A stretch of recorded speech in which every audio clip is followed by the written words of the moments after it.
Buenas noches.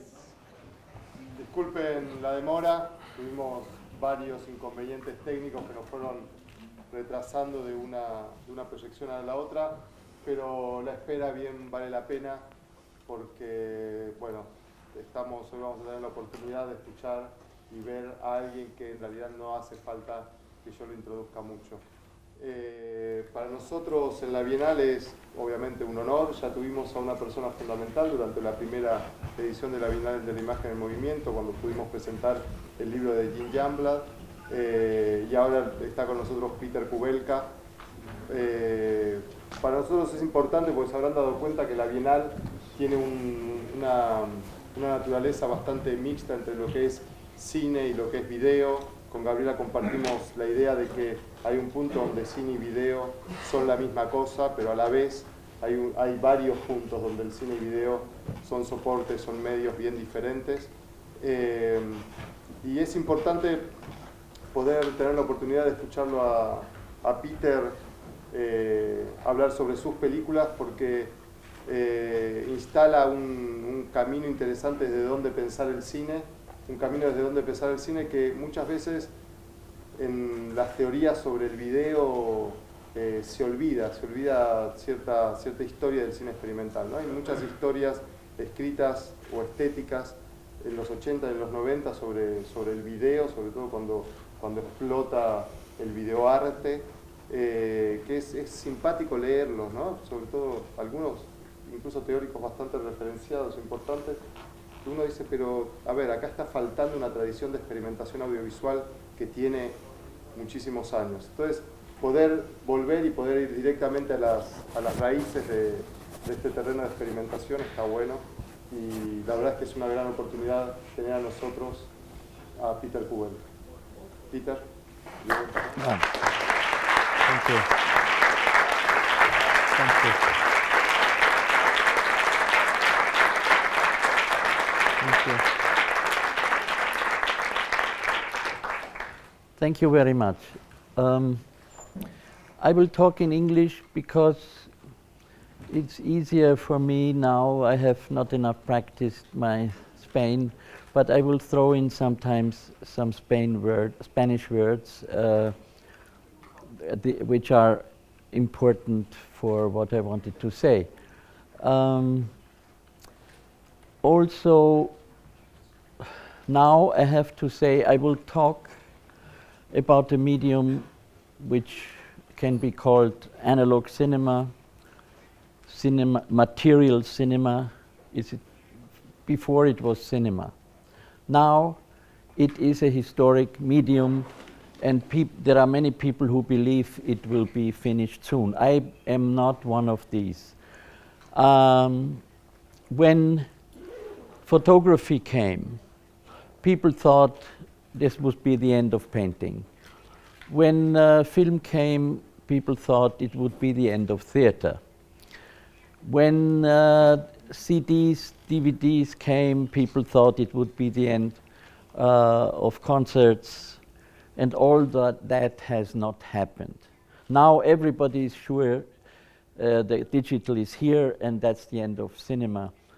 And I'm convinced it is not so. We're going through a transformation, a crisis if you want. But first of all, a transformation which will change the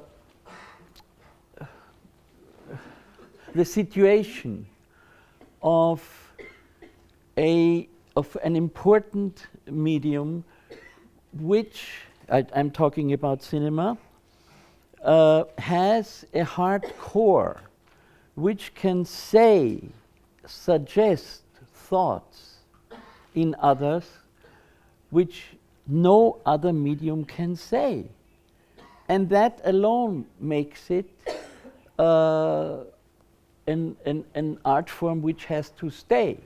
Because if we would let painting go away, then all those things which the painters have been able to show us would be not there anymore. mankind is, of course, is a species of animals. We are animals. There is no difference between us and all the other animals. Of course, a duck is not a wolf, and we are not a duck. But essentially, we are a species of animals. And the laws that govern the lives of other animals also govern ours. To put it very clearly, the most important part of our organism is the intestines, because they do what is called metabolism. They take in the outside world and make this transformation, which make us alive. And the rest, the great eyes, the ears, the hands, the legs, and the brain, they only have to service the intestines, because the intestines have to stay alive, they have to be fed, and that's done via the other organs. Yeah? And eyes and ears are one of those two organs, and we call them senses. Yeah? The senses, the eyes, the ears, the smell, the taste, the touch. And we know now that these senses are the only windows which we have on the outside world.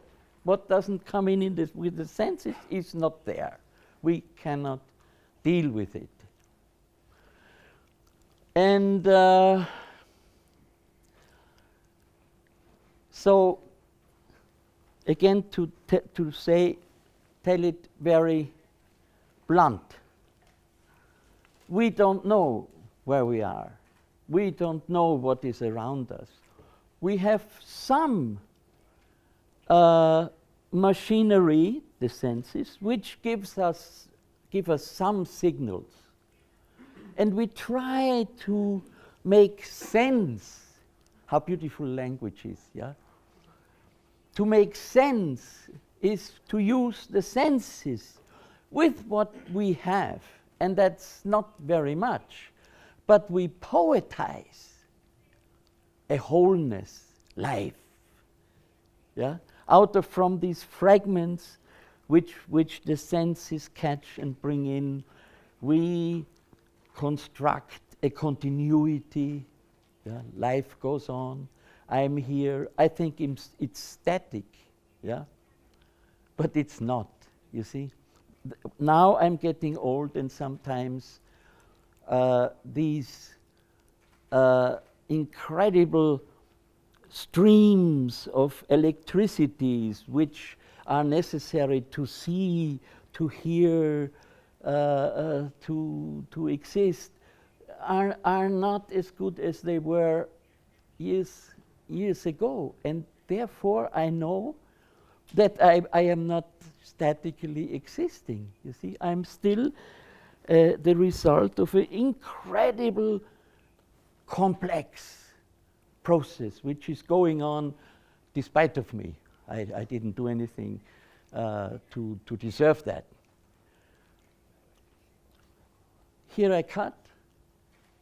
And we will look at the first film.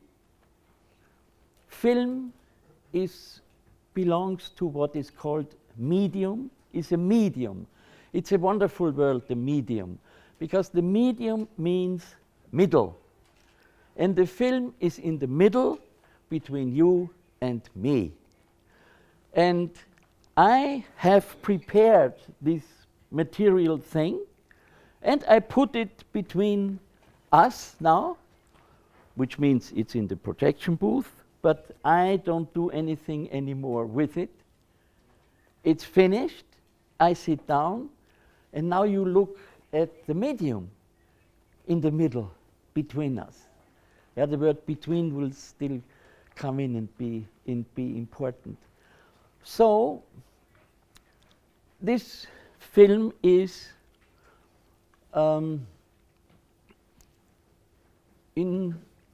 it's not in Spanish, let's say that.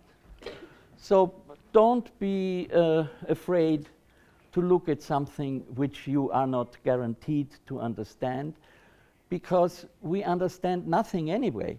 I mean, you, even if it's in Spanish, you wouldn't understand everything. If it's in German, what do we understand? Yeah.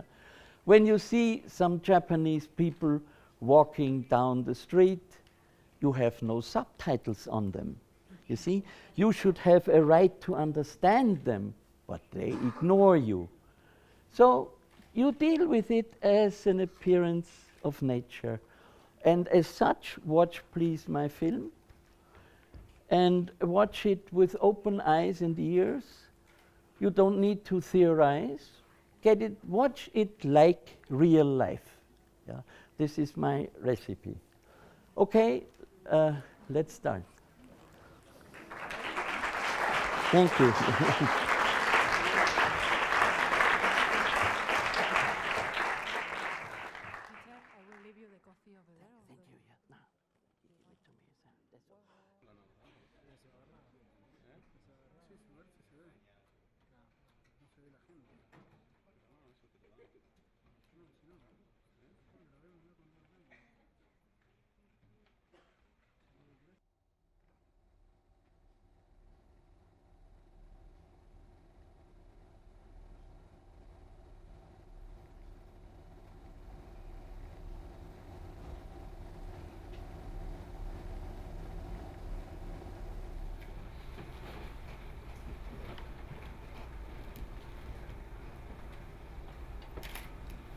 Sound, please.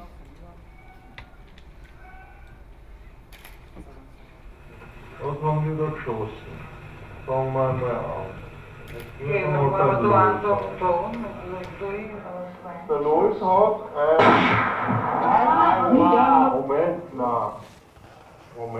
Moment, dat is net zo voor.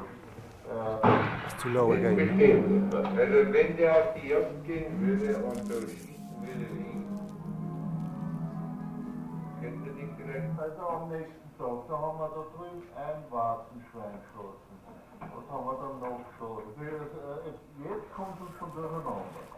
Ja, was haben wir gestern geschossen, Montag? Wie wir dort hinfahren. Gar nichts. Immer. Jetzt, wenn man nicht mehr Angst hat. Aber jetzt respektiere den Wunsch, das kann ich dir sagen.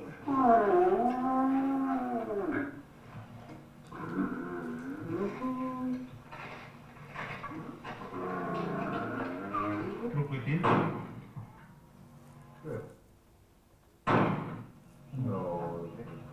Und dann ist Krokodil von Wasser.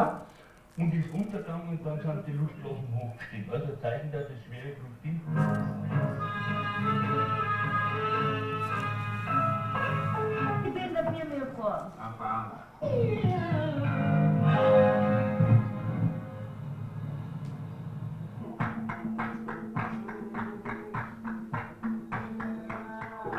Ich stehe da schön in Feuer zu. Schatze, gute Party, Pinky.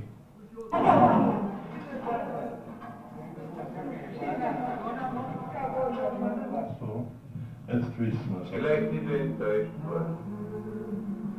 Wahrscheinlich.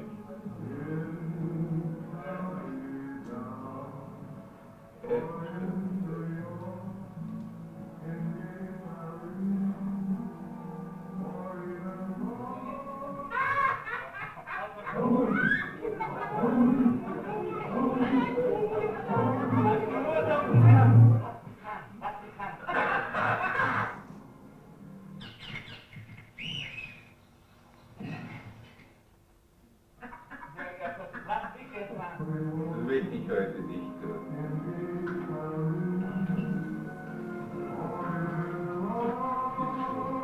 Ist gut, gell?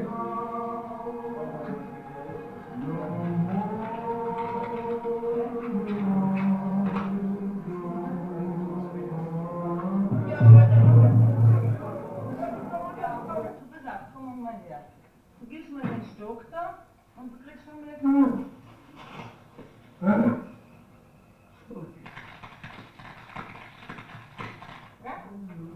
du gibst mir den, du kriegst von mir. Wirklich nicht. Keine Daten. Dann muss man schauen, verstehst du? Schmeckt das gut. Direkt nach Kakao. Denke an den Schluss von Goethes Faust. Ja?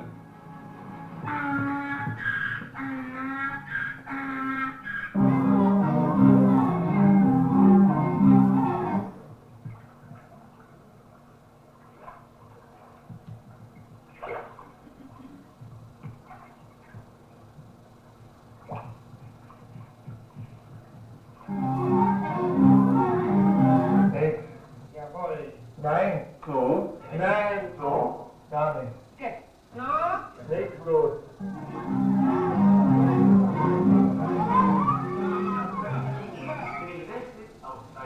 But I put it in.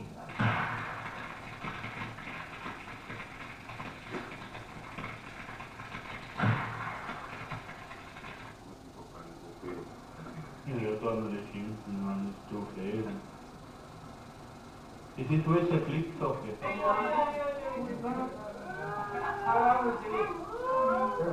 Haben wir dann das Lager verlegt? Haben wir das Lager verlegt? Der Ölspüler schmilzt. Der schmilzt, wenn der Motor zu heiß wird. Aber ein wenig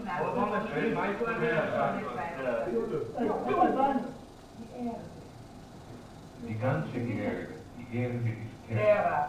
Au. Aufstehen. Na. Na? Um 6 Uhr mal frühstücken und um halb 7 fahren wir.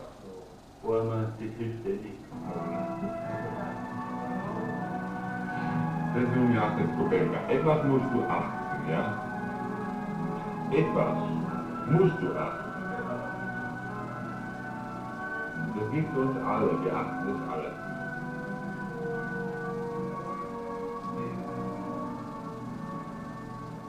Das kommt der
Elefanten marschierend gewollt.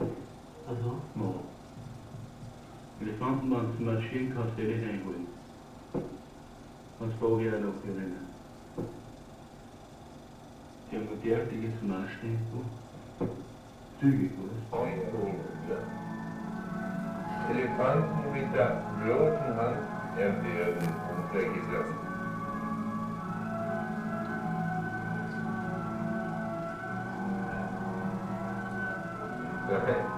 Er hat nur seine heimliche Waffe. Was denn? Die Jagd.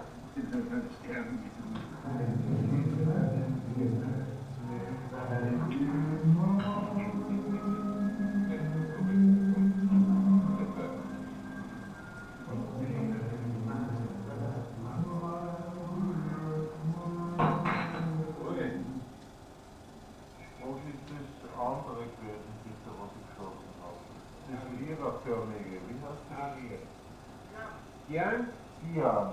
Tian, was macht das Tian? Ja. Tian, Red,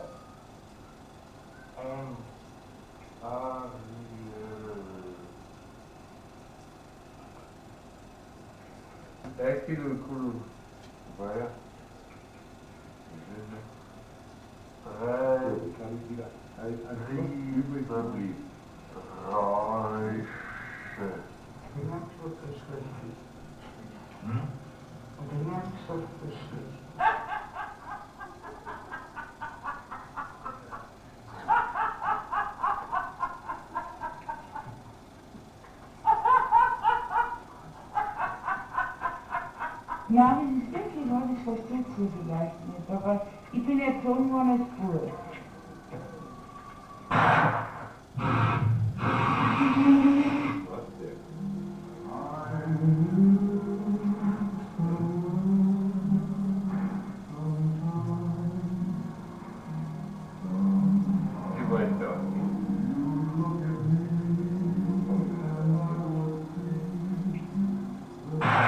So, sind wir's. Danke, nein. Jetzt rennen Sie wieder. Jetzt rennen Sie beide. Weg.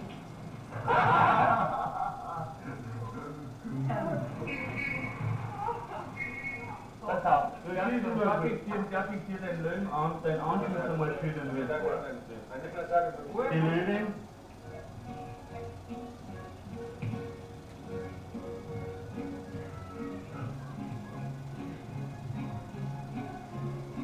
Dieser Bauchkugelkreis, nicht?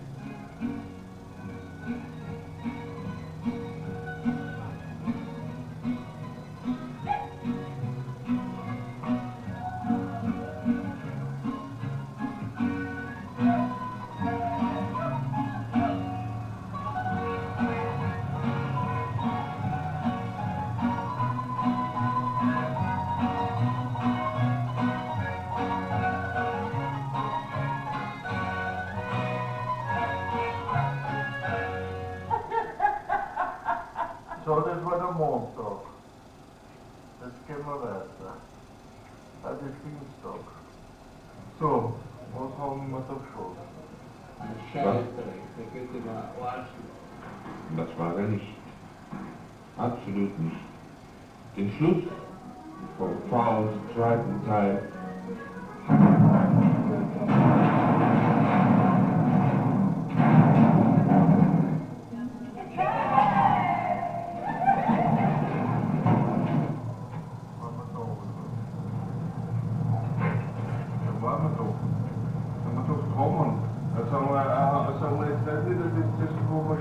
Aber wird die wenigsten Frauen dafür interessieren. Schön ist das, wirklich wahr.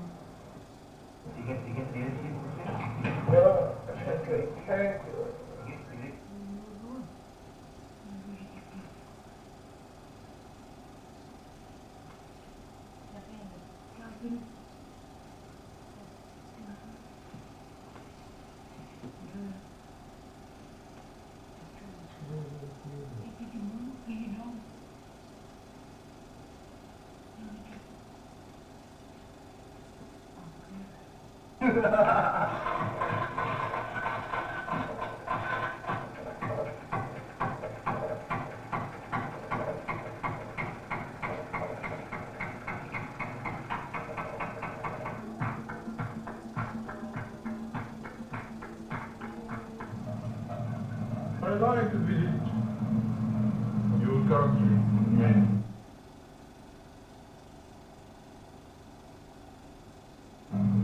If I find chance.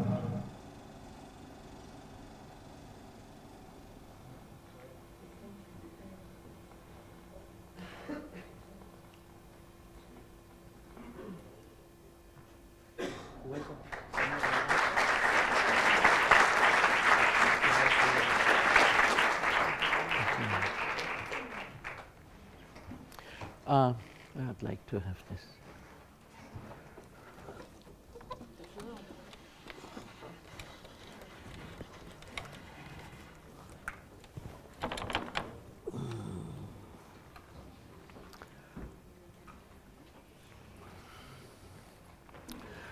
I will not now tell you what the film means or what you should feel or what you should understand, because the film should have done something himself.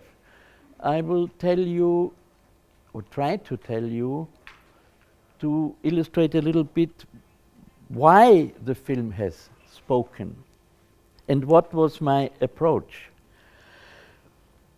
When I was still in primary, I was a little boy, still in primary school.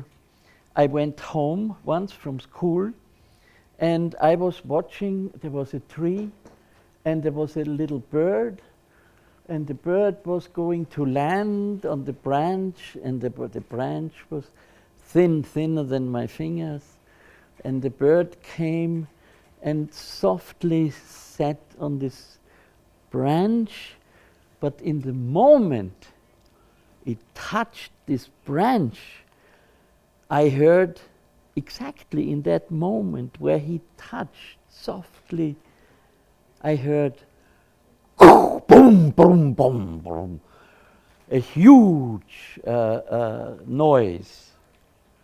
And for me, this was an event I never forgot in my whole life. I still have it in front of my eyes. And I went home and I told it to my mother, but the reason was that behind me was a car repair shop. And they had hoisted up a car in order to make some repairs, and it broke, and the car clashed down on the floor. And by chance, this event happened at the same time where my eyes saw the soft landing of the little bird. And that was my film university. I only understood this much later, what had happened. But let's start what is normal. What is normal is this. Huh? Nobody is astonished. Because when these two solid bodies meet with a certain speed, they must create this kind of sound. Yeah? Nature is there, absolutely, there is no discussion. Little sound, hard sound, it has to be like this. And two senses work to bring this in. The eye sees the point of touch, and the ear hears it. And now we come to our body. My eyes are here, and right next to them are my ears. Yeah? And now our evolution has taught us to understand the world in terms of sync events, same time events. Yeah? And we know that if we hear and see this, it belongs together. And this we use to survive. How do we survive? I stand here in Buenos Aires in the middle of the street, and I'm not attentive. And then I hear doo, doo, doo, and I know what it is. I have not seen it, you see. I may send my eye to control, and the eye says, yes, it's a car. But the car will try to kill you. But I don't need even to send the eye. I hear this, and I said, I make this, and the killer passes, failed again. Yeah? So I, with the help of my knowledge about sync events, have survived. because I know this sound belongs to the event car. And I even can suppose how it looks. The events, we don't need to have a complete reporting of an event by all the senses at the same time. Then usually it would be too late, because once I smell the car, it's already very late. Once I feel the car, it's too late. So I have this distance reporting mechanism, which are not the same. And they are not the same in my head. They're two different mechanisms, work completely differently. And they are not together on the projector in the booth. Because here is the image and here is the sound reading. They are separate. And when I make a film, they are always separate. And this fact that film keeps these two message systems separate enables me to speak with them. Because I speak between the messages. I write this down for you because it is so important.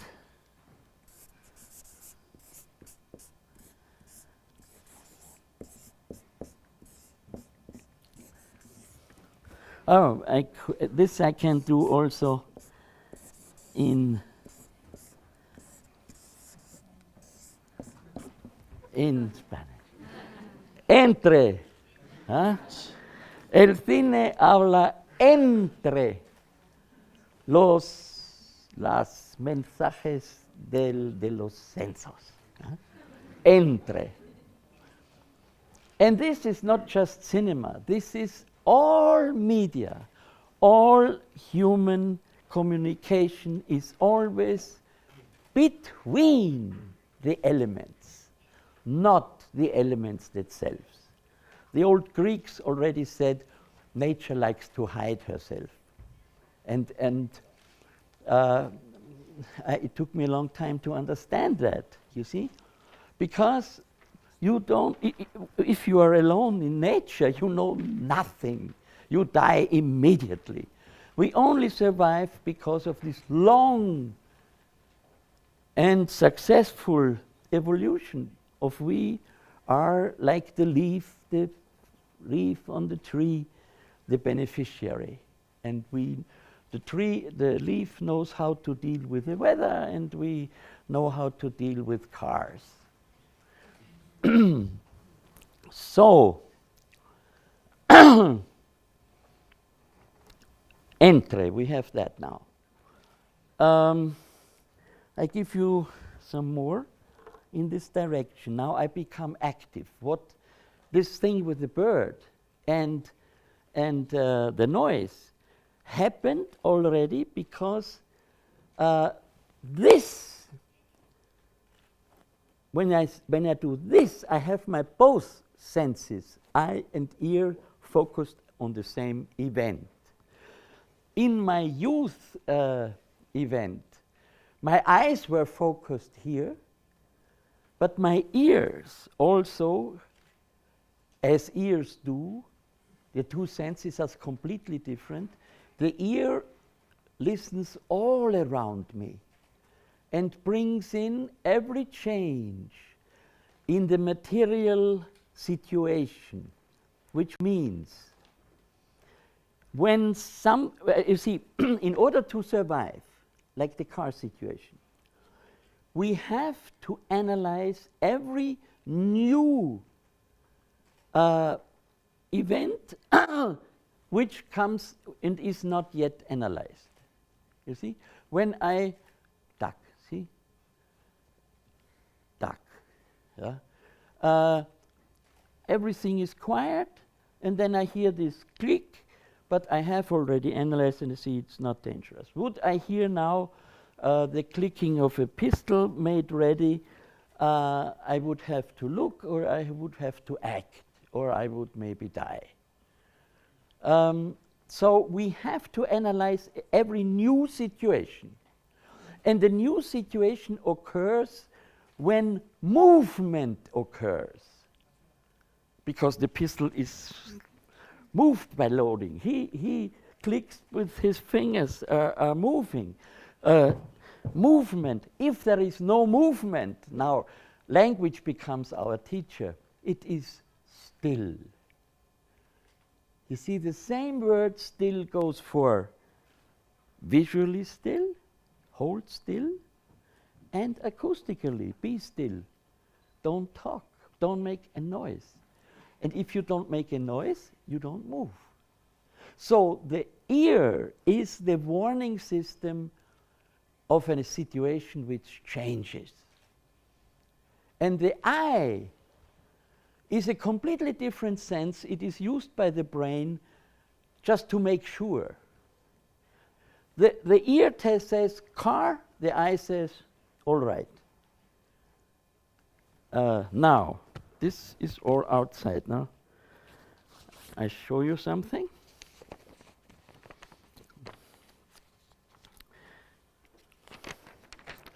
I'm now working as an artist.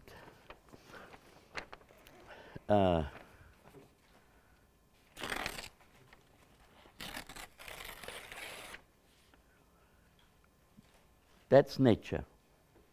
Yeah. You know this is a piece of paper which is torn. Yeah. Now,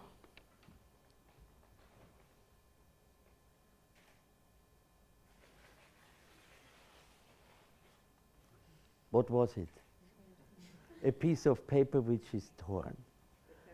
Which means pars pro toto.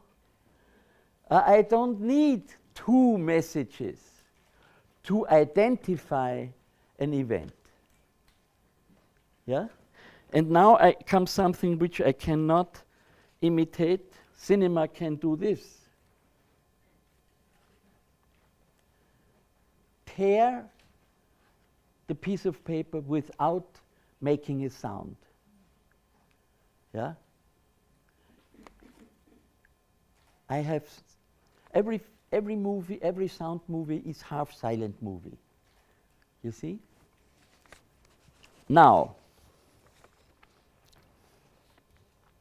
let's go on.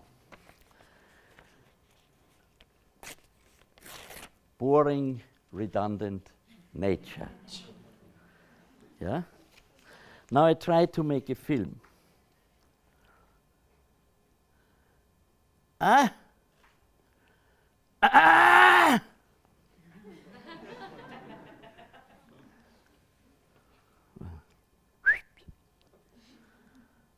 Tack, tack, tack, tack. Ah!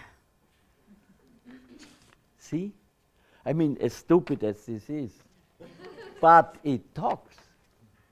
It communicates, you see?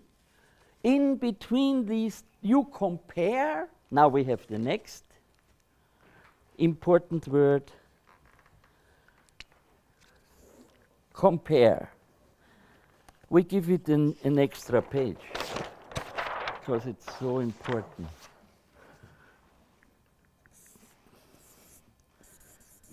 I think I do it in Spanish. This. Comparar, parar, comparar. And I claim that the term of thinking is a myth.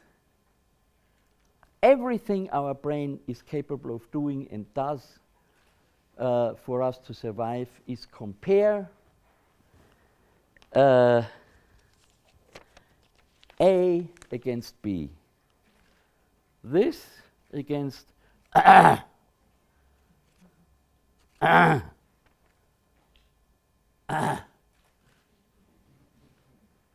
You see what you I have given you now an interesting piece of paper torn. Yeah?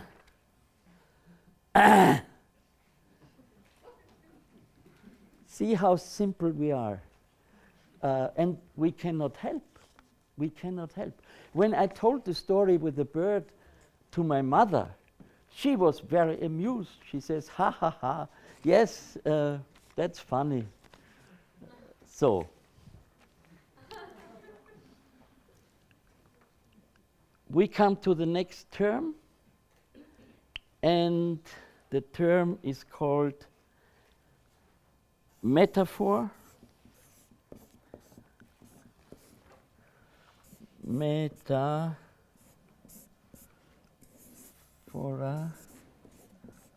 Is this correct? Metaphora in Spanish? Good. Metaphora.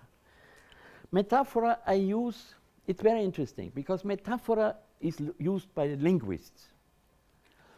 And it means, but in Greek, it means to bring yonder, to bring something where it was not before. Metaphorein, yeah? So bring two things together, yeah? I give you the language example. Rose mouth, or rose lips. Yeah? In nature, rose and lips are never near each other. And if we see a rose and then look at our girlfriend's lips and we say, your lips are like a rose, it has an effect. And that's the metaphor. Rose lips, yeah? The rosy fingers of Eos coming up the horizon. You see how wonderful, this is now poetry, yeah? The rose-fingered Eos, that's sheer poetry, but it's also evolutionary survival form. We live in darkness, but we have these myths, these mysticisms, what life is. We walk, you know, now ethnology has brought so much knowledge about other people, which we can use with ourselves. For example, the Aborigines in Australia, they live in a dream world. We have all learned this now in ethnology, dream world, and they have this dream world, and the dream world is so important that they really think that the stones are their ancestors and so on. But we live in exactly also a dream world, only that it's different, more complex. It contains cars and trends and economy, but it's a dream world. It only is here, yeah? And if we have similar dream worlds, we think it's true. If three people have a similar dream, they declare it true. Yeah? This is our situation. And cinema is a wonderful teacher to understand something about it, to analyze our way of surviving and fantasizing. So, metaphor. Now, I go back to between. I show you how language articulates between. Follow my suggestions. Horse, night, running, rain. And then the second thing is horse, steak, tough, expensive. And in both these sequences, horse was the same word, In the first sentence, when I said horse, night, all the light was switched off, you see? When I said horse, steak, the horse was gone. Yeah? So between, yeah? The dictionary contains everything and nothing. but between every two things we understand and we articulate. That was language. Now let's say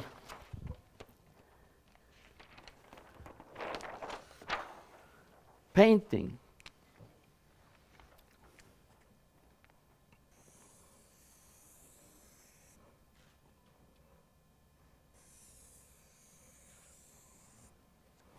This should be the same. I'm not a great painter.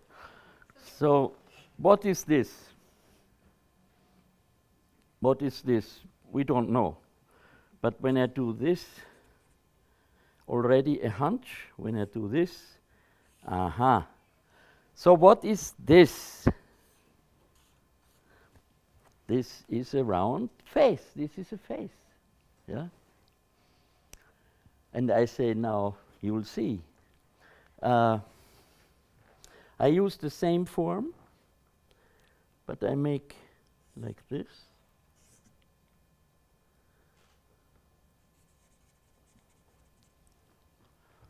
Maybe. What is it? A plum, an apple, but not a face.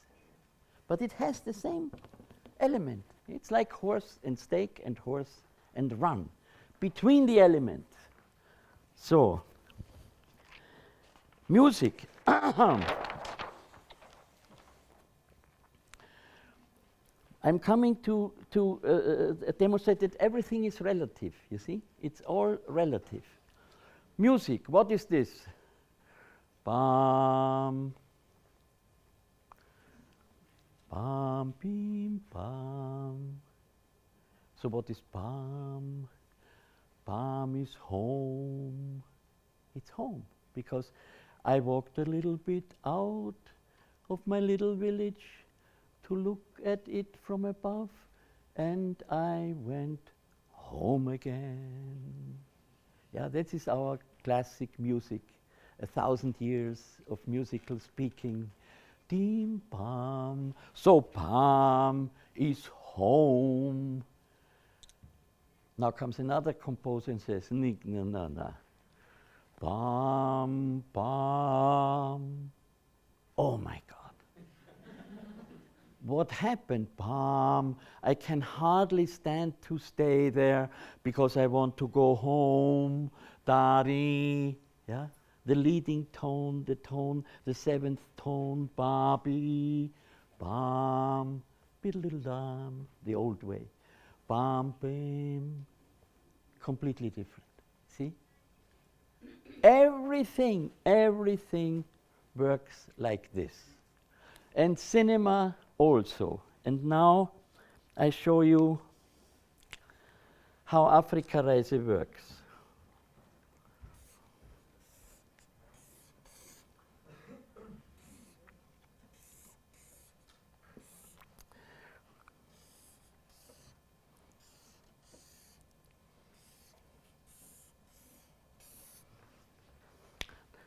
Image.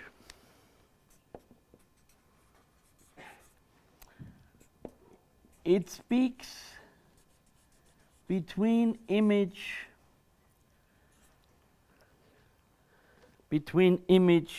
and image.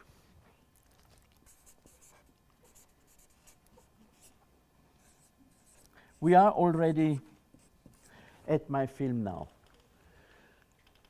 You see, I made this film as a completely impoverished young man, and I had already made films which you will see afterwards, metric films, my metric films, but they had completely isolated me, and I got the possibility to accompany a safari of Austrian business people to Africa. And they wanted somebody, a talented young man, cheap, to tell their success story in Africa. The wonderful adventures humiliate a continent. So I didn't know what would be happening. I wanted very much to see these people, archaic people, people which had a culture that was before ours, and I was admiring their music. So I went along. Then happened this safari, and I will not talk about it anymore because the film must have told you something. And I filmed many of the shots which I made were ordered by the people who had commissioned me. I did not know what kind of film I would make because in the beginning I thought I make this as a payment to be taken along. So then I started to record their talking and the noises, and I trained them to see me always with a microphone around my neck and or somewhere. All day long I was the microphone recording or not. So they forgot about it. And so I recorded what had happened. Then we went home, and I had planned to make a film for them and a film for me. And when I started working, then I forgot about their film, and I thought I could not. I mean, I went because I started this journey into cinema with this material. And I wanted to have a document which was not the usual false document as you always have in the so-called documentary film. Because the documentary film has images from whatever there is. Images are very, how shall I say, not very powerful. So you enhance these images with a spoken text, which comes from God or from I don't know where. It doesn't belong into the film. But this text then sits on the images and explains to you what it is that you see, even though you don't see it. But you know it now. And then there is some music, which comes also from heaven. One doesn't see the musicians. The film is about hunger in India, but there are Viennese musicians who make you feel, yeah? So to make you feel. So the normal documentary film is horror, yeah? It is a complete lie, and you can do anything with this method. So I decided I would not do anything of this. I would not have a spoken commentary from outside. I would not use mixing. I would not use music that was composed yet afterwards for the film. So all you hear has happened during this trip. When you hear people speaking over music, it actually was music coming out of a radio in the car or in another place, and it was spoken like this. So I had, in the end, I had 14 hours of sound and about 1,400 scenes or filmed scenes. Then I wanted to be in the situation of a poet. A poet can sit and he has his vocabulary and he uses it, his active vocabulary, putting words together, as I have demonstrated, and make his work. So I sat then at an editing table. I mean, not as comfortable as is normal, because I had to work at night on a homemade editing table, which every other time would cut my fingers. And I only had a negative, a black and white negative for controlling the image, and so on. It was very, very hard and difficult to do. But I had the sound, and right, I had the image. And I learned everything by heart. I learned and I made a sound dictionary, you could call it, a sound book, where all the sounds were transcribed in sound writing. Not grammatically right, but if words were together, I wrote them together in order to know where I could edit or cut into them. So in a way, it was a process of digestion. Like you eat something and then your body digests it and then you take something out of it. And then I started to put things together, but not what belonged together, but what spoke against each other. Yeah? Just a few examples.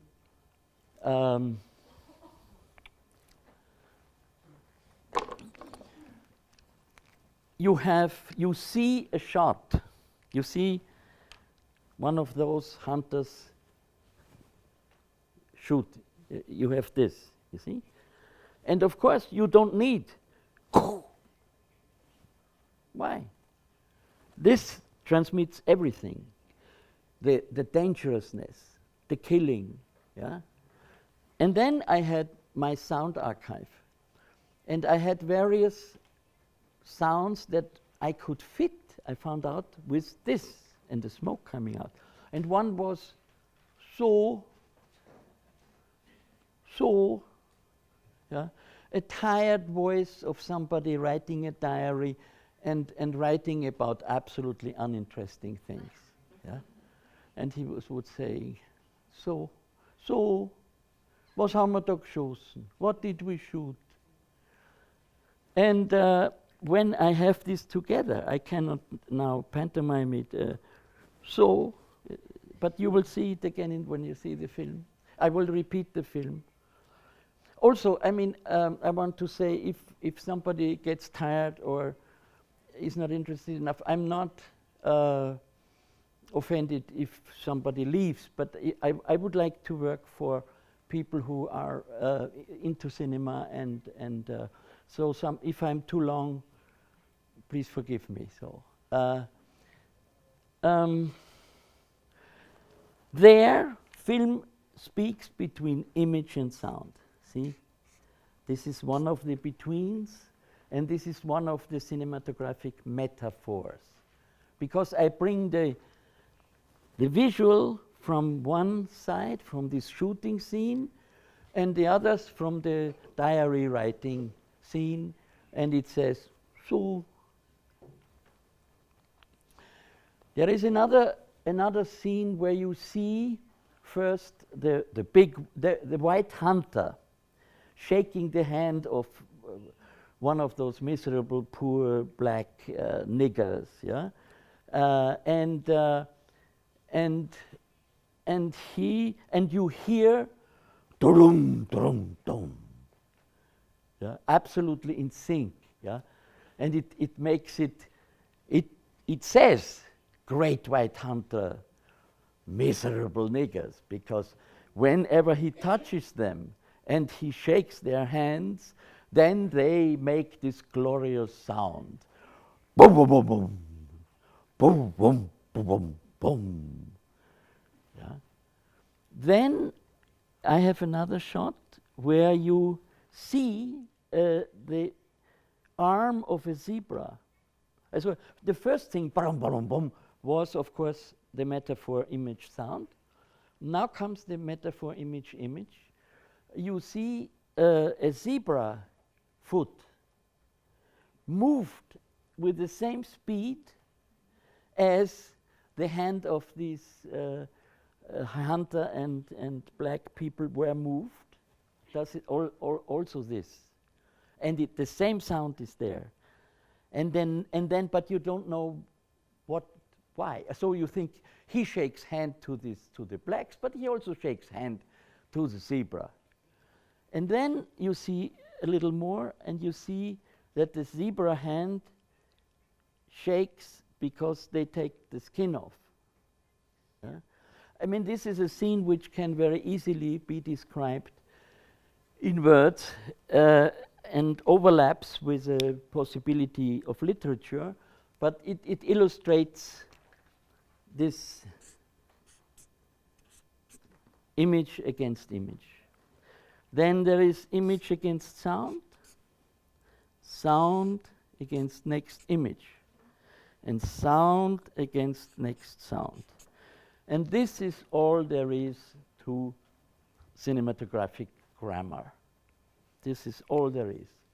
In between using our evolutionary education, which has established this grotesque belief in sync events.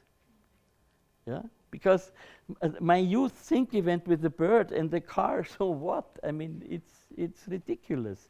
It worked only in my brain. Yeah? And then in a more pale version in the story I told my mother. But in nature, this was not an event. There was the car dropping and this was the bird, you see? But the human animal which has learned to understand nature in terms of sync events, reads it out. And this is how you should read my film.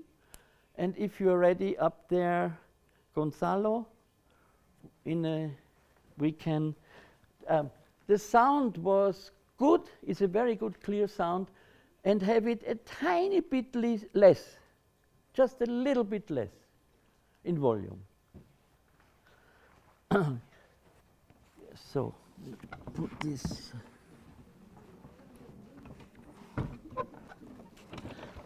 Sorry. No, okay. Thank you.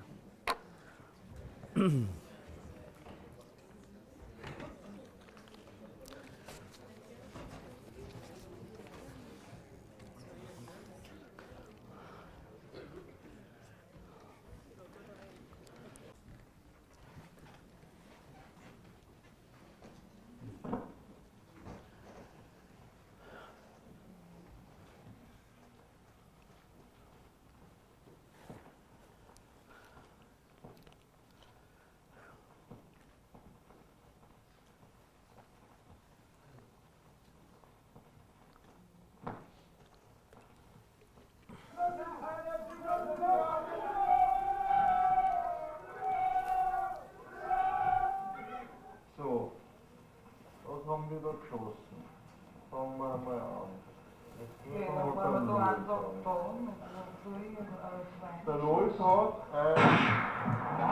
Moment.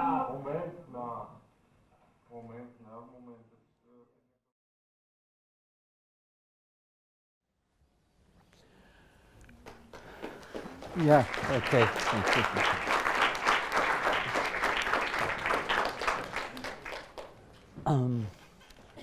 Gonzalo, as soon as you're ready with Adepa, make a sign, please, and we can go on projecting. Okay. Good. Or call me.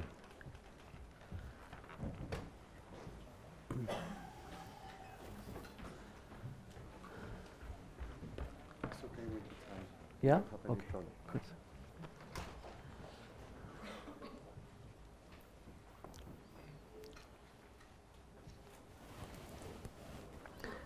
We have here an important element of material cinema in opposite to the digital movie. In the digital movie, I or he would just press a button and the next film would go on. But he cannot do this because there is one projector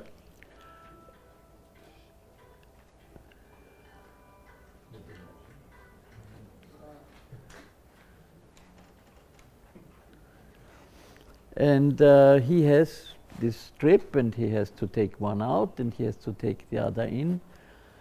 And in the old days of analog cinema, this happened sometimes that the film broke and then one had to wait And one usually was very not amused, and I understood afterwards that this is a good thing. Yeah, it's you digest this in this waiting period. Your intestines do some work.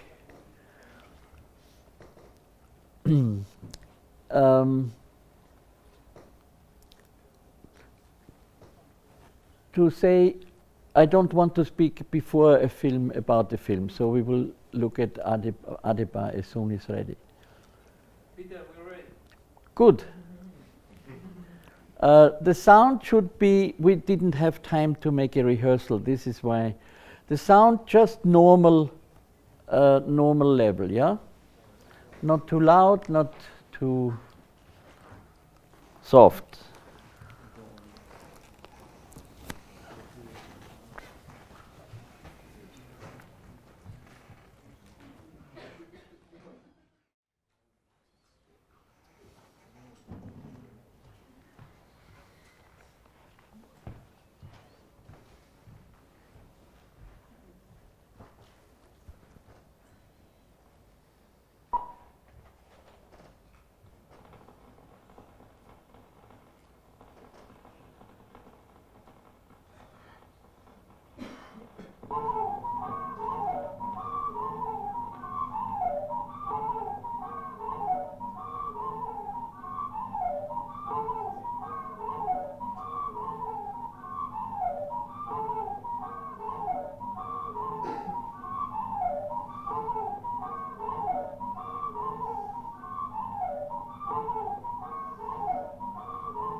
There are several ways you can think about the universe. What is usually communicated is a linear account. 1, 2, 3, counting. 1, 2, 3, a count. Yeah, and it's a story. First, think of feature films. First, they were born, then they were youngsters, and then they went to school, and then they fell in love, and then the uncle so and so was against it, but and the aunt was for it, and then the parents agreed, and then they married and lived happy forever. This is this kind of religious imitation of the canon misse, the mass, which is always the same, and which one needs to deal with story, with life, because life begins and life ends. Yeah, and this job is very much done with feature films. I started to be more interested in another way, namely the way that everything repeats. We have it in our body, the heart beats. da-dum, da-dum, da-dum, da-dum. The lung breathe. And when we walk, 1, 2, 1, 2, there is day and night and day and night, and there is spring and summer, autumn, winter, and there are the stars turning, coming back, the moon goes flat and comes back round, and everything repeats and rhymes. Yeah?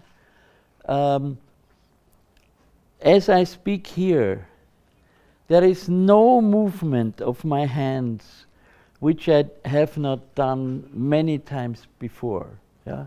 When I speak, this is not special. It's not unique. It repeats.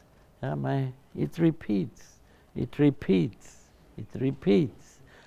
It's and something that does like that, rhythmic, regular repetition, we call dance. And it's an art form, but I claim that everything which we can know in the universe dances. Everything is dance, everything is repetition, everything is rhythmic. Sometimes it's complex. So when I was commissioned to make this film, I make a digression. I tell you about my films.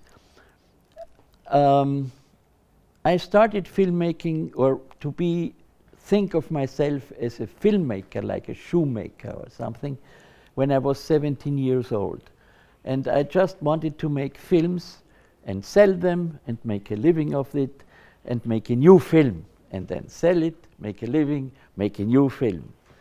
This was my misjudgment of how society works, because if you do that, you will not sell the film, because if you make a film and you show it, nobody will pay you for it.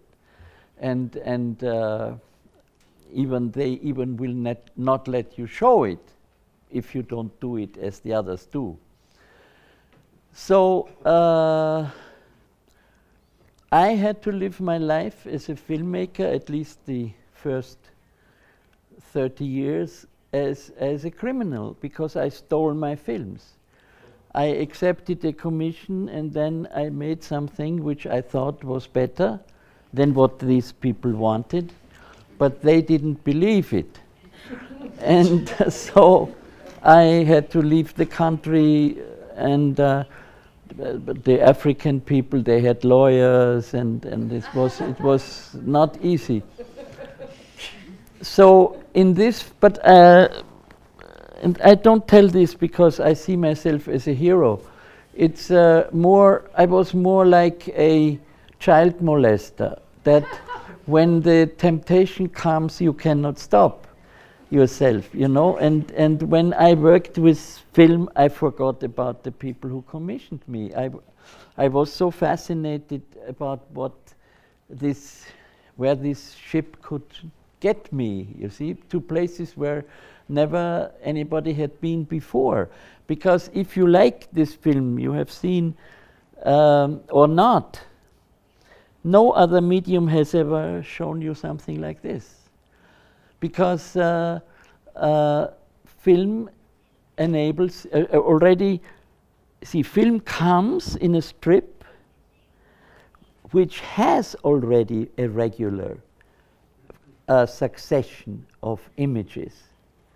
And the projector already projects in a regular speed.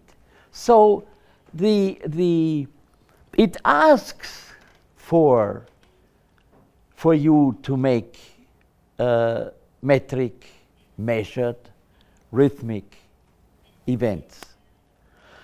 And when I got the commission to make this film, it was commissioned by the owner of a nightclub where people danced. He paid a very little sum, persuaded by a friend of mine, a poet, who killed himself, by the way, because poets are also not paid and cannot go out of their home land because of their language. And I went out because I was independent of the language, so I survived. And so the condition was to make a film with dancing people. And it turned out the money was so little that I could not even afford not a studio, not lighting. I took people who danced in this nightclub, and then we came there. We had 2 lights only, which were not enough to light up the people. So I put them on the wall, and I had the silhouettes on the people. And later it turned out this was much better than if I would have seen their pimples and whatever details, clothing. I had dancing forms. And I filmed them and then went home. And then, of course, there are films about dance. And there you have the camera who sits still on its tripod, bored, and in front of her people dance. And the dance may be beautiful, but the film is not, because it's no film. So I wanted the film to dance. And since dance is a regular rhythm, I decided to give the elements of the film a regular length. All elements you have seen in the film are equally long. And how long are they? For the sound, I took some pygmy music, and they had this. They are wonderful musicians, and it's dalilamtim dalilam. They play the flute, yeah.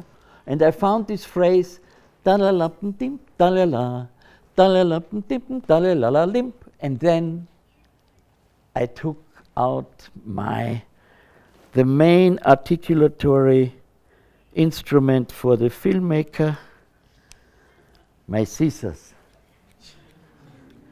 And I cut. Yeah? Dalalapntim, dalala, dalalapntim, dalalapntim. And then I made what is called a loop, a circle. And the idea to make a circle does not come from intelligence, genius, or whatever. It comes from the fact that when you have a piece of rope or a piece of film, it is very tempting to make like this, and then you have it run, you see, through the machine, and there is the rhythm, and there is the repetition, and you have the dance. So I invented what I then later called the metric cinema. My models were the Greek temple, where every element in stone has a direct relationship to the whole length of the temple. Yeah? You have 9 to 5 to 3. Yeah? And that is something you feel. When you see this, when you live through this film, you feel that it is harmonic, metric. Yeah?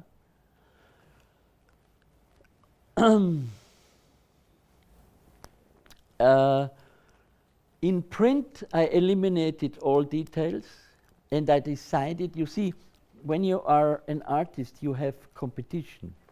And my competition were the other arts. I was always fighting for the recognition of cinema as an art form as good as painting, sculpture, music, not less, not a reproduction thing, you know? I wanted to make with film something the others could not. And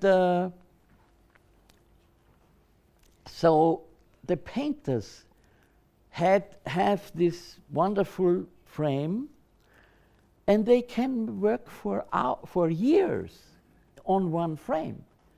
You have, when you go to Madrid, you have the Garden of Delights, Bosch, and he worked 11 years on one frame. I cannot do this, you see. I cannot work on one frame because this is the camera and this is a small thing, but I can do something else. I have a length of time, and I have this strip, and I can put any sound and any visual information at exactly the place where I want to put it. Visual information, you see, sound information, music has mastered this since thousands of years. Measured time for the ear, but for the eye, nobody has ever come near this speed and possibility of working time. Yeah? I called my work Zeiteln. In English, it's to time. It's not good. In Spanish, maybe temporar. Huh? Work temporar. Yeah, Zeiteln. And so time, I claim that there is no time. Time is only created by events. When there is no event, everything is still, and there is no time. So, what follows is, there is film time, music time, sitting time, restaurant time, running time, whatever, every event has time.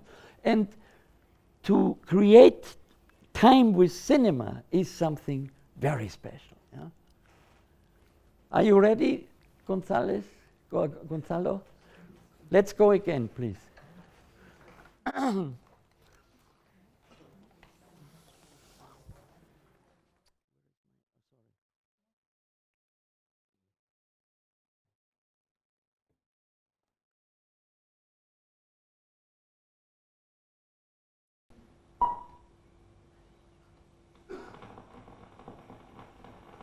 Was macht der?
So when you're ready, please give a signal.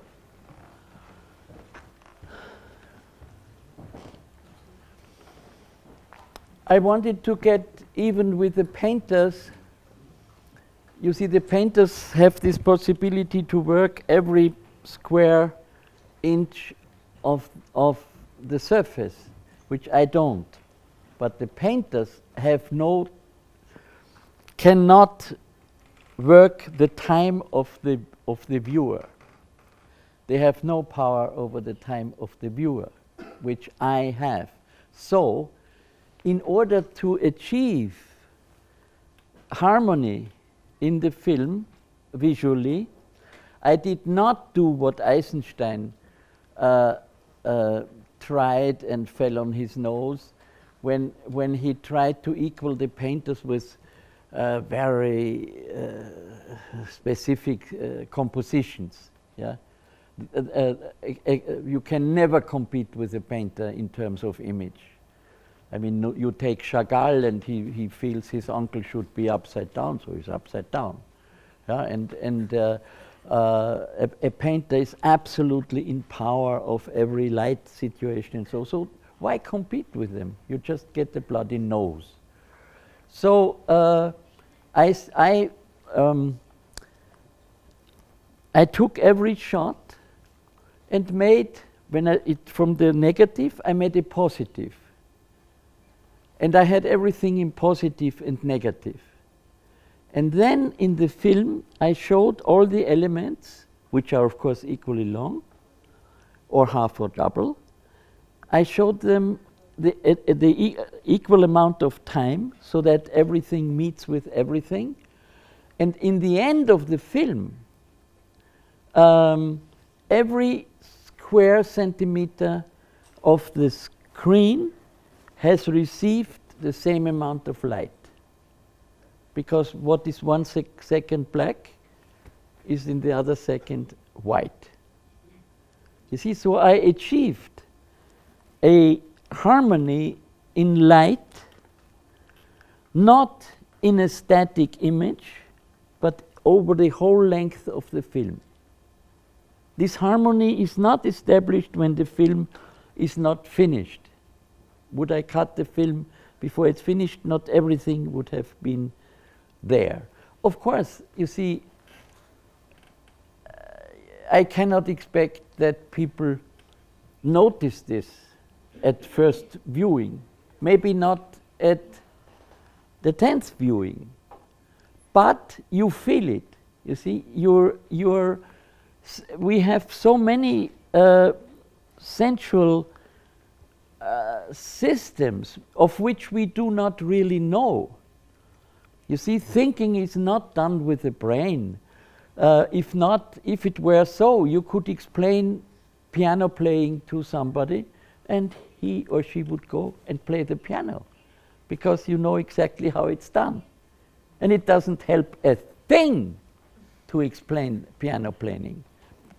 It needs 10 years, 5 years, 5 hours daily to 8 hours daily until you reach a good level.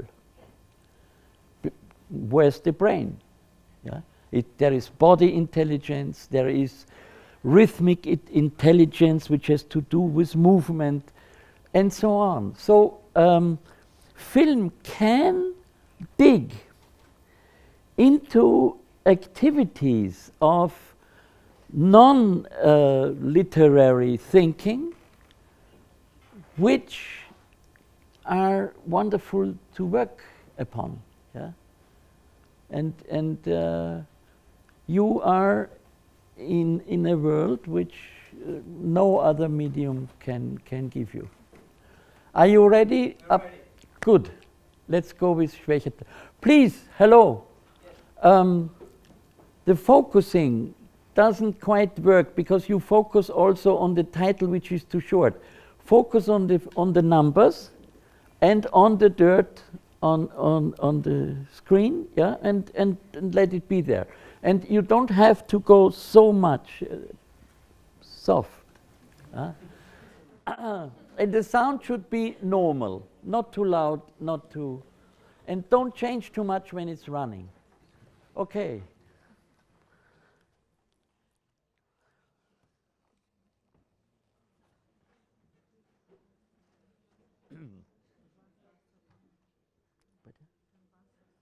Ja, ich weiß. Jetzt geht nichts mehr.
Thank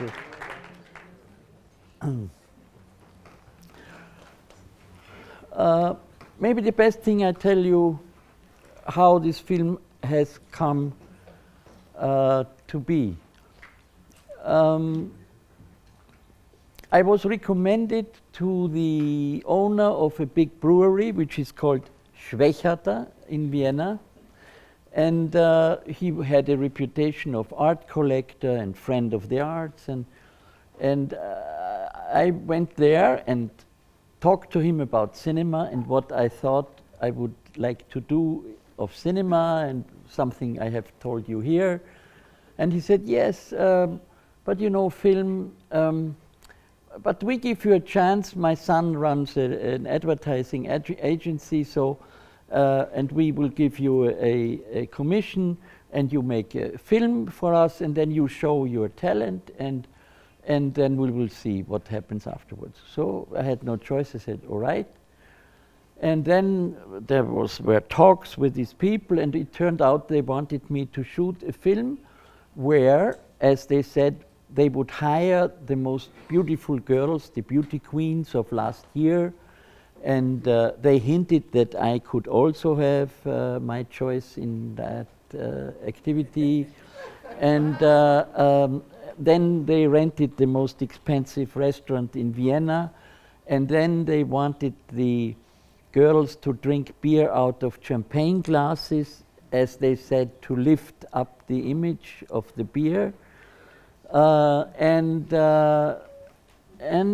then they should take the glass, the champagne glass with beer, and they should have a sip, and they should say, ah, Schwächerter. And that was the script which they handed me, practically. And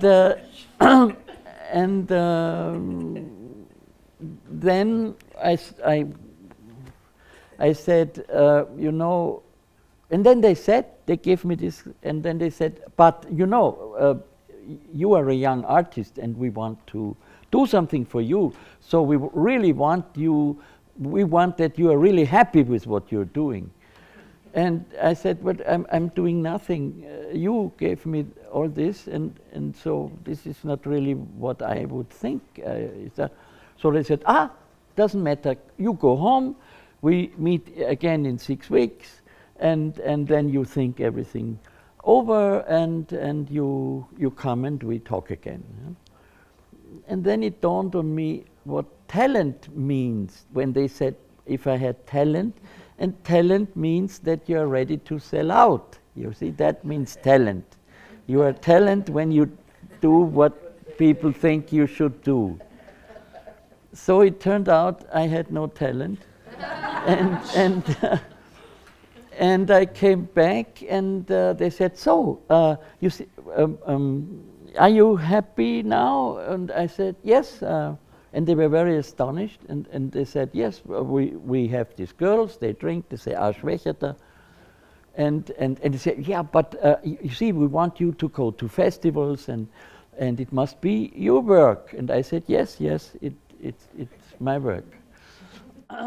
Then we proceeded to the realization, and they hired the girls, they hired the restaurant, and they had not paid me what they should have paid for the whole film, and I did not have money really also again to hire people and have a camera and so. So I had a friend in the university who was a scientific assistant, and he found a camera, big camera from the year 1925, a scientific camera to be turned with a handle, and no viewer, and a magazine for 35mm film. I spent the whole night and in darkness and filled in the 60 meters standard length of 2 minutes film. And then I put on this dress and with a jacket, not this one, but a similar one, which is the uniform of the bourgeois Viennese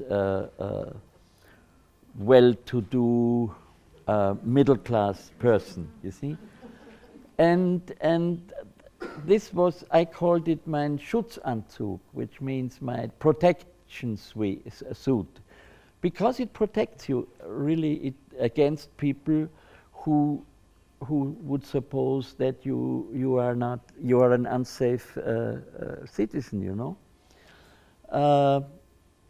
And so I went there with this suit. My friend also had a suit, and he posed as my assistant.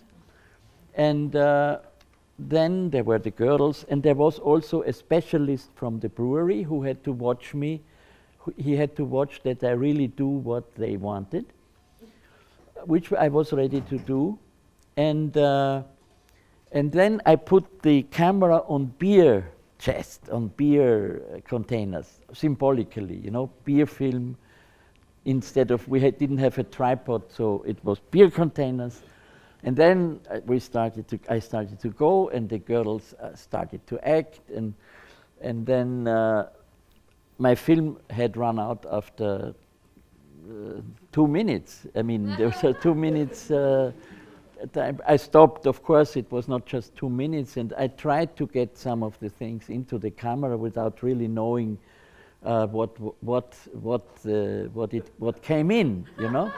This was my how shall I say, my triumph over Eisenstein, because I would make a film where I didn't even know exactly what was the composition. And but I knew already one thing, which you know now also because you have seen the film. I knew that film is not movie. You see, film is not movie. You know why? Because on the screen, never ever anything moves. You see? Because the projector, which is behind, throws static forms of light, visual information, which is static. He throws an information, then it closes, and secretly these two fingers move the film one frame forward. The projector opens up again, the light comes in and throws another static visual information. You see? So all movement which you think you see in a film is imagined. It's a myth. It's a lie. It's not there. It's only in your brain. You see? They did, and now comes this.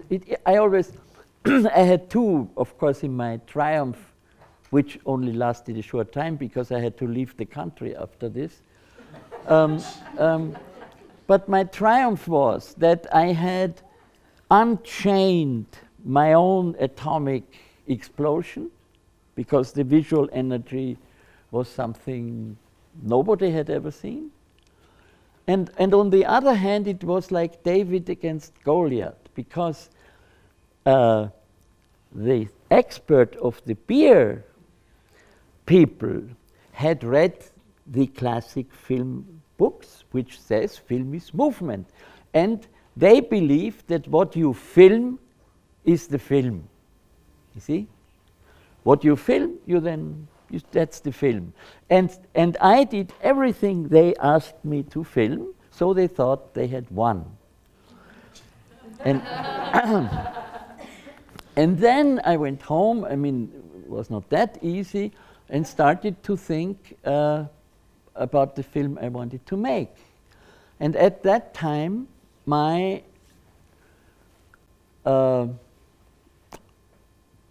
thinking was, or I had already been sensing after Adebar, sensing this incredible, wonderful complexity of events in our universe, which we can feel with our senses.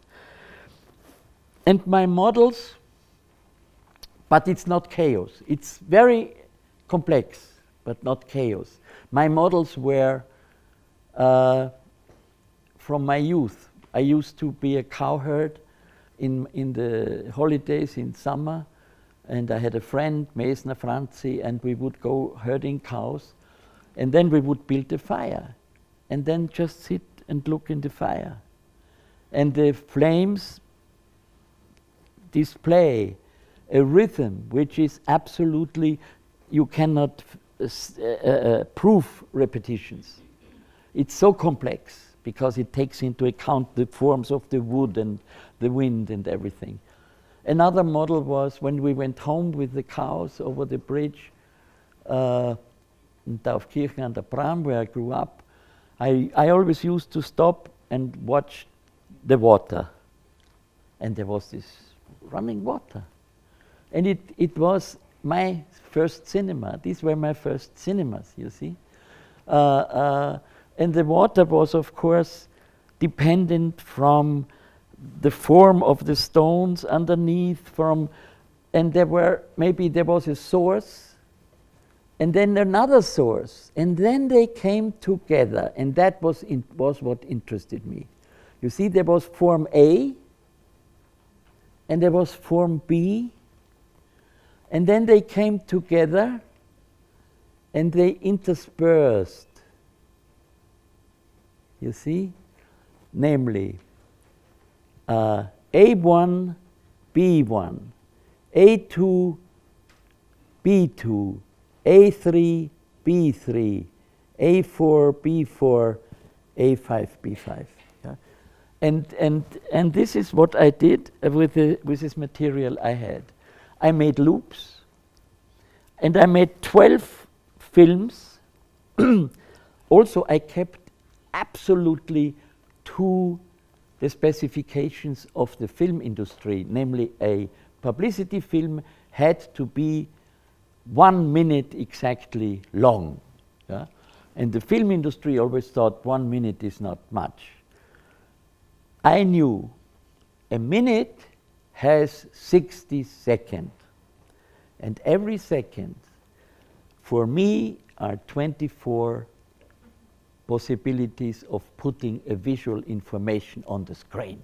Every second. Yeah? Enormous if you use it. And I used it. I made 12 films, all of continuous loops, and then wrote a score and made as the end film, as the real film was be made, there was always one frame representing one of these loops coming in. Yeah? So that in the end all these movements were represented, but in a completely in a complex way, which you could not describe, not sing, not tell, but your cinematographic sensual apparatus, which you have in you, is able to receive it. When the film was first shown, I always had this kind of, I made my premieres, always I invited everybody, enemies, friends. It was the hour of truth. And there were also learned Viennese filmmakers, and they would claim because they knew that you don't see a single frame. You know, there's this urban legend of the bad Coca-Cola company who took, you will all know this story, took feature films and then put single frames of Coca-Cola bottles, and when the people came out, they were all thirsty and were drinking Coca-Cola. Yeah, this is a wonderful story which sounds completely true. I have heard it many times, and I'm always amused because people swear they have seen it. You know, they have been in this show, and they came out and were thirsty, but when you have ever, as a filmmaker, made a loop, yeah, and you had a continuous scene of whatever, and you put one frame Coca-Cola bottle in, It's like a bomb. It's like boom, yeah, and you cannot oversee it. It's the strongest element. The single frame is a bomb, yeah, because before it it's dark, after it it's dark, and then there stands the single image. So. I lost my thread now. Where was I coming and going? Anyway, I mean, I think I have said enough. Are you ready? And we repeat. And please speed up your life now. It's just 1 minute, but it's 1,440 beats of visual rhythm.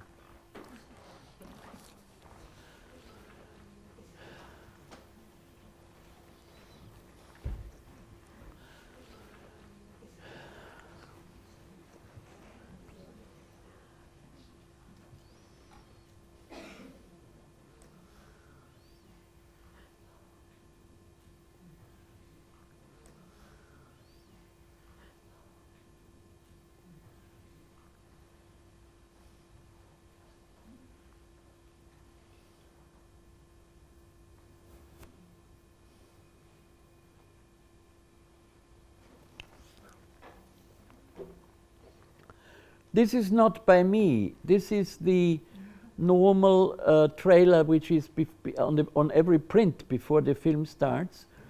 But I find that this is wonderful cinema. It's always hidden, but it's a great trailer for my film.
We will then conclude today with my film Arnulf Rainer, which is 6.5 minutes long and was made. Please, when you are ready, shout. Give me a signal, please.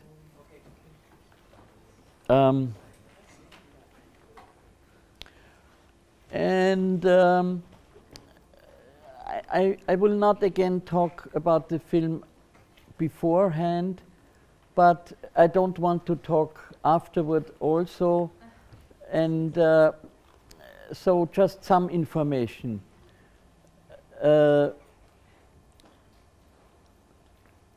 As I was going on making these films, it became clear for me that the expedition I was on was to find the essential elements of cinema. And to make films which no other medium could emulate. And so I was commissioned by my friend, a very good painter, Arnulf Rainer, to make a film about him. And at that time, the painters, we were all of this generation, but the painters and the sculptors got rich or well-doing because they had something to sell. And the poets and the filmmakers and the musicians weren't starving because they had nothing to sell, which says something about the human animal, which is gatherer and hunter. You see, whatever we can get, now it's called stealing, we steal. And nobody would think of paying for it when you can get it without paying. So all expensive art is not paid for out of respect, but it's paid for by maniacs who want to own it and not show it, except like this, you know. Look what I have. And in order to do this, they have to pay, because they have to go home with it, you see. The poet recites his poem, people learn it by heart and say goodbye, and he starves. So Arnulf Rainer, who was getting wealthy and wanted a film by his colleague, which was me, and I did not get wealthy.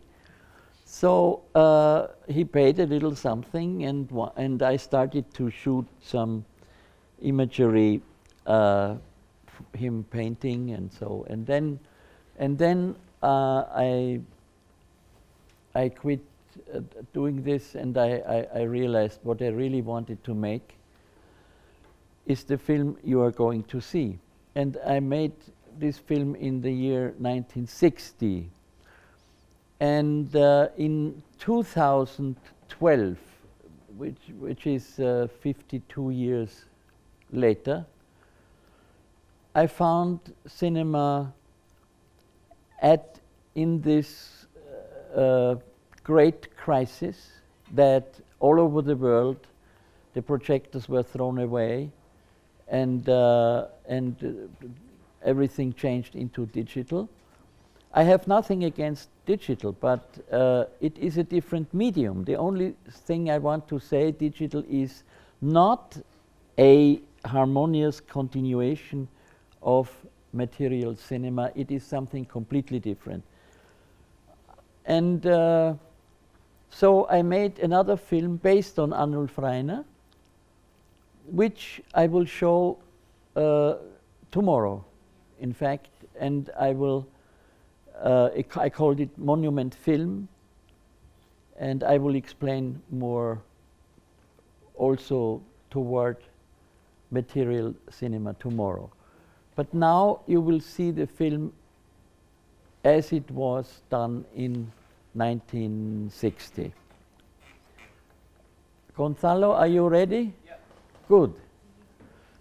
And Gonzalo, the sound, please, should be rather strong, but not ruining the speakers. A good, very strong sound, yeah?